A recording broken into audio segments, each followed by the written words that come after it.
예, 건강에 좋다는 목욕법들이 있죠. 그래서 족욕이나 반신욕 같은 것들이 한동안 큰 인기였는데요. 네. 그런데 요즘에는 이렇게 손을 담그는 수욕이라는 것도 있다고 합니다. 그렇다면 내 몸 상태에 맞는 목욕법은 어떤 걸까요? 오늘 정지주 기자의 도움을 받아보겠습니다. 예. 자세히 알려주세요. 네, 왜 몸이 피곤하다 그러면은 따뜻한 물속에 몸을 담그고 싶다는 말씀들 많이 하잖아요. 네. 그만큼 목욕이 몸에 좋다고 여겨지고 있는데 굳이 물속에 몸을 다 담그지 않아도 된다고 합니다. 바로 반신욕과 족욕 또 수욕 같은 건강 목욕법이 있기 때문인데요. 같은 방법으로 목욕을 하더라도 사람에 따라서 효과가 다르기도 하고요. 반신욕보다는 수욕이나 족욕이 더 필요한 사람도 있다는데요. 나에게 맞는 목욕법을 잘 신청하면은 갖고 있던 병을 완화하거나 예방할 수도 있습니다. 각각의 목욕법을 누구에게 어떻게 좋은지 효과적인 방법은 어떤 건지 자세히 알아봅니다. 서울의 한 카페, 이야기하는 사람들 발 아래로 졸졸졸 물이 흐르고 있습니다. 따뜻한 물에 발을 담그고 차를 마시는 족욕 카페입니다. 집에서 족욕하기 힘든데 여기서 음료를 즐기면서 쉽게 하니까 정말 참 좋은 것 같아요. 차 한 잔 마시면서 족욕을 하고 나니까 하루의 피로가 풀리는 것 같아서 너무 좋아요. 족욕이 건강에 좋다는 건 익히 알려진 사실인데요. 특히 어떤 사람에게 좋을까요? 발이 차가우면 심장으로 돌아가야 할 혈액이 발에 머무르면서 하지 경련이나 다리가 붓고 저린 현상이 발생하게 됩니다.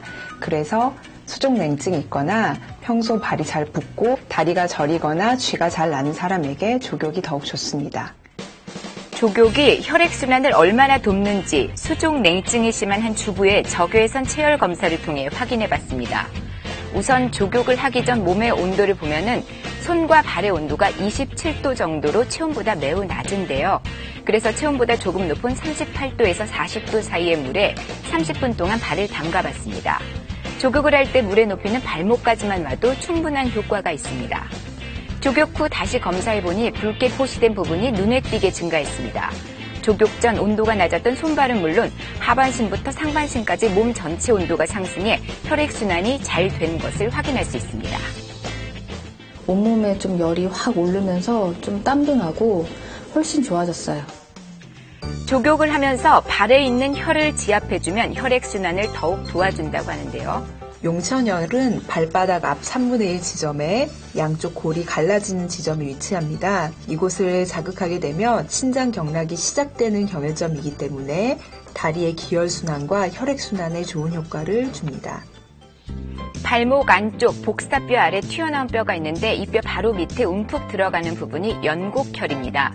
이곳을 자극하면 다리를 따뜻하게 해주고요. 삼음교혈은 발목 안쪽 복사뼈에서 손가락 4마디 정도 위에 올라간 지점에 위치합니다. 이곳을 자극하면 다리와 함께 배까지 따뜻해지는 효과가 있습니다. 반신욕도 몸에 좋은 목욕법 중 하나입니다. 이 주부는 육아와 일 때문에 쌓인 피로를 반신욕으로 푼다는데요. 그런데 반신욕하기 전 냉장고에서 귤 껍질을 꺼내고 있습니다. 반신욕할 때 사용하려고 모아두고 있어요. 이 귤 껍질에는 리모넬이라는 성분이 있습니다. 반신욕할 때 넣어주면 피부의 수분 증발을 막아줘서 피부가 더 윤기 있고 촉촉해집니다. 귤 껍질을 사용하려면 귤을 까기 전 연한 농도의 소금물에 1, 2분 정도 헹궈주는 게 좋습니다. 농약 같은 화학 성분을 제거하기 위해서입니다. 귤 껍질은 바람이 잘 통하는 그늘에서 말려주는데요. 오래 말린 것일수록 효과가 좋다고 합니다. 자, 귤 껍질 말고도 다양한 천연 입욕제들이 있습니다. 먼저 생강은 신경통과 불면증, 요통, 어깨 결림에 효과가 있고요. 파는 몸을 따뜻하게 하고 땀을 내게 해서 감기를 예방해줍니다. 뿌리까지 모두 사용하는 게 좋습니다. 여성에게 좋다고 알려진 쑥은 각종 여성 질환 완화에 도움을 주는데요.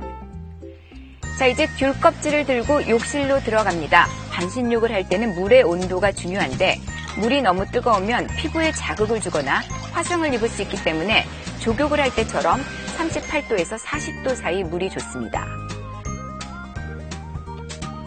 물에 귤 껍질 2-3줌을 뿌려준 뒤에 몸을 담그는데요. 이때 물의 높이는 배꼽 아래 정도가 가장 적당하다고 하네요.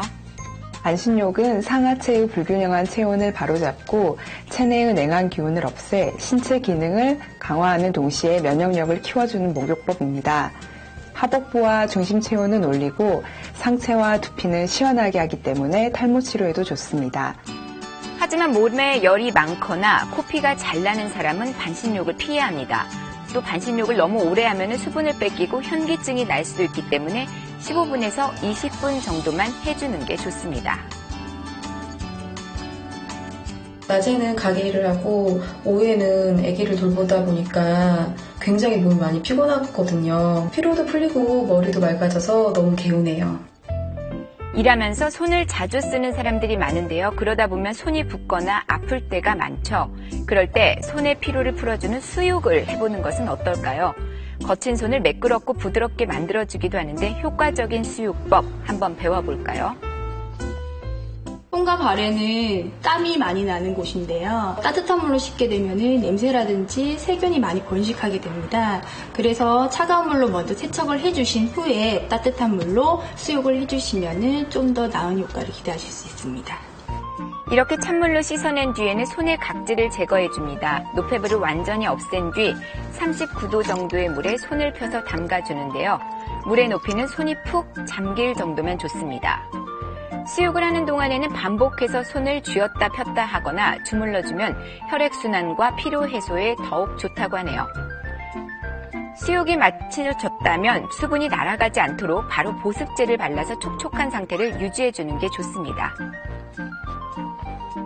평소에 손이 많이 저린데 이거 하고 났더니 손 저린 게 좋아진 것 같아요. 정말 손을 잘 쓰는 일을 하는데 수육을 하니까 피로를 좀 많이 풀리는 것 같고 개운한 느낌도 들어요. 지친 몸과 마음을 달래는 반신욕과 족욕, 수육. 내 몸에 맞게 알맞은 목욕법을 잘 선택한다면 최대의 효과를 볼 수 있겠죠.